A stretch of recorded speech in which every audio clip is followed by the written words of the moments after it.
Pina foot Sigi the Crusader.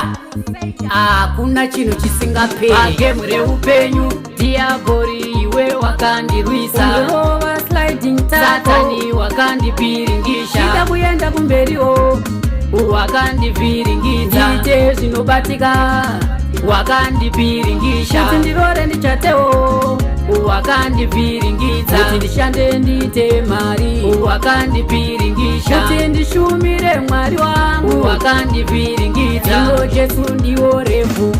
vazobata pito Jesu vati zvakwana wapuwa red card iwe auchina rimwe gemuzera uchatamba neni wakwandaruzi wapuwa red card iwe auchina rimwe gemuzera uchatamba neni zvinhu zvachinja warana offside iwe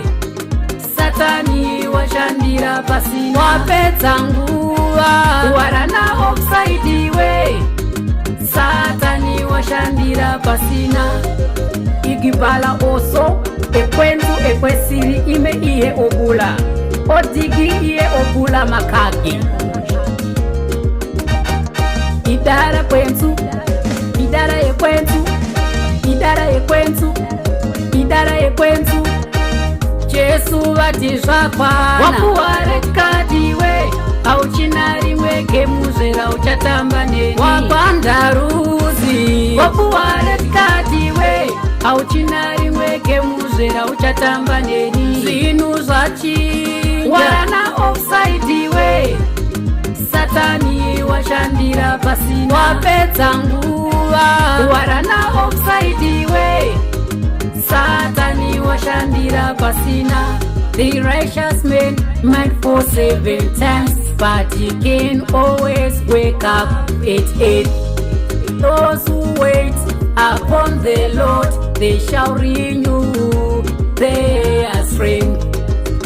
They shall run up like eagles without getting weary. Oh, Jesu vati zvakwana wapuwa red card iwe auchina rimwe gemuzera uchatamba neni wakwandaruzi wapuwa red card iwe auchina rimwe gemuzera uchatamba neni zvinhu zvachinja warana offside iwe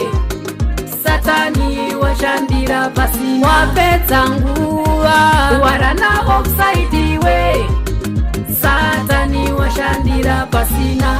mbano Mwari varamba kuti ndirambe ndakadzvanyirirwa newe muvengi mbano kuramba zvose ndinotora mbano ndaramba mari yangu ndoitora take it mari yangu ndoitora take it basa rangu ndoritora take it muchato wangu ndoutora take it imba yangu ndoitora take it zvakanaka ndozvitora take it zvese ndozvitora take it ona Jesu ndozvitora take it mururu nemuridzo haka yika yekedo yaka rekedegedegede yika aha rikida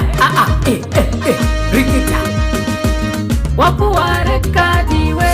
auchina rimwe gemuzera uchatamba neni wapuwa red card